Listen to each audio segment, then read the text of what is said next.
Imagine being 17, trusted with watching over 2 small children in a quiet suburban home. You expect nothing more than cartoons, snacks, and bedtime stories.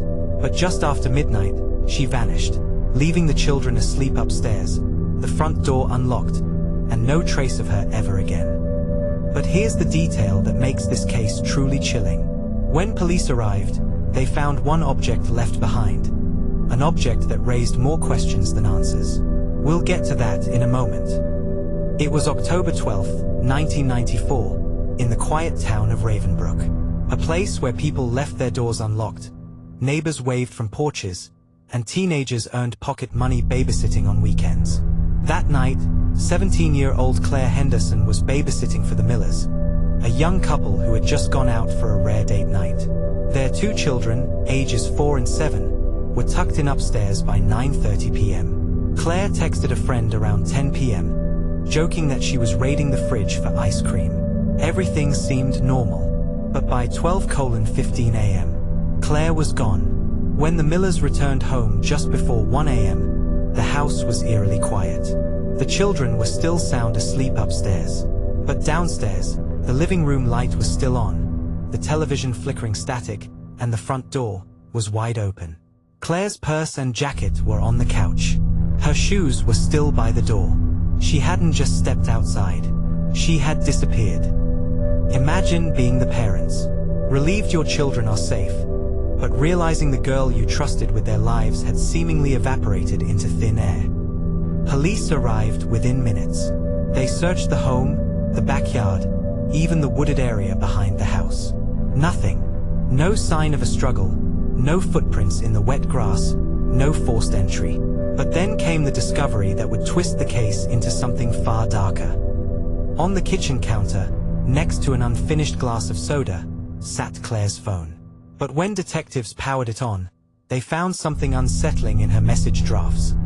A text she started to type, but never sent. It read, "Someone's at the door. I don't," and then stopped. Neighbors reported hearing nothing unusual.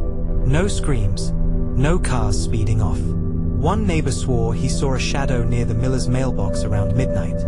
But when questioned further, his story kept changing. For months, the town lived in fear. Was it a kidnapping? Did Claire know her abductor? Or had she left willingly, leaving the draft as some sort of dramatic exit? Then, a year later, came the fatal twist of fate. A hiker, walking through the woods 5 miles outside Ravenbrook, stumbled across a shallow grave. Inside were human remains, later confirmed as Claire's. She hadn't run away. She hadn't left willingly. She had been silenced. But here's where the case takes its darkest turn. The medical examiner's report revealed something haunting. Claire had been alive for several hours after she vanished. Bound, gagged, but alive.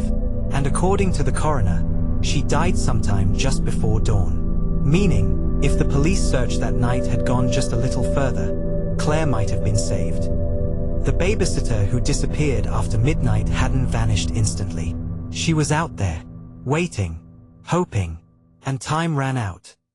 Her killer has never been caught.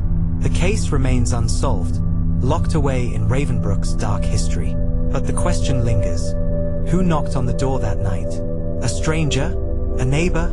Or someone far closer to home? Police files revealed that just one house down from the Millers, a woman named Helen Cross reported hearing something unusual that night. Around 12:10 a.m., she claimed she heard 3 sharp knocks, not on her door, but echoing from the street. She peeked through her blinds and saw a figure standing at the Millers' doorstep. Not moving, just standing, watching. Helen described the figure as tall, wearing a dark coat, but the face? Hidden in shadow. Police initially dismissed her account, calling it unreliable. But years later, her testimony would come back to haunt the investigation.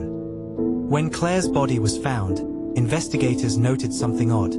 Carved faintly into the wooden handle of the rope used to bind her was a symbol. It resembled a cross, but twisted. At first, detectives believed it was just a mark from manufacturing. But when a retired officer revisited the file years later, he remembered something chilling. The same mark had been found in 2 other unsolved disappearances. dating back to the 1970s. And here's where it gets darker.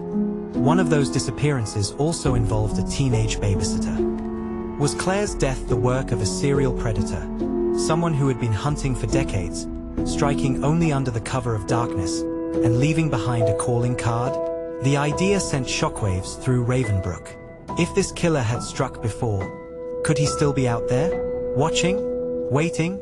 But just when detectives thought they were piecing it together, something happened that shattered the investigation wide open. In 2001, 7 years after Claire's disappearance, construction workers digging near the old railway station unearthed a rusted metal box. Inside were photographs, dozens of them. Young women, some identified, some still missing. And in the center of the box, a photo of Claire Henderson, taken on the very night she vanished. The children she was babysitting could be seen faintly asleep in the background. But who took that photograph? How did they get inside the Miller home without waking the children? And why was Claire's image hidden among victims spanning nearly 3 decades ago? When detectives traced the origins of the photographs, one detail stood out.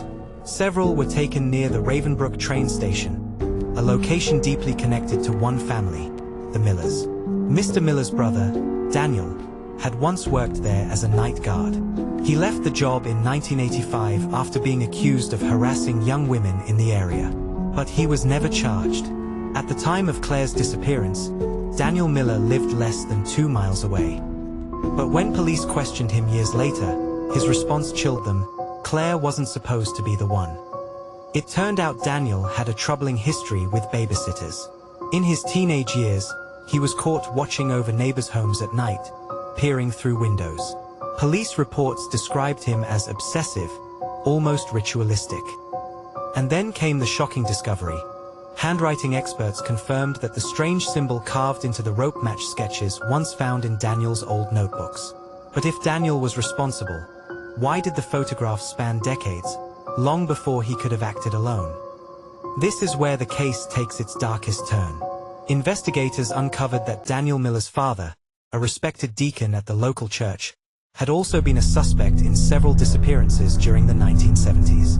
It wasn't one killer, it was a family secret, a twisted legacy passed down, hidden behind church walls and suburban respectability. Claire Henderson wasn't just a victim of chance, she was a victim of a generational predator.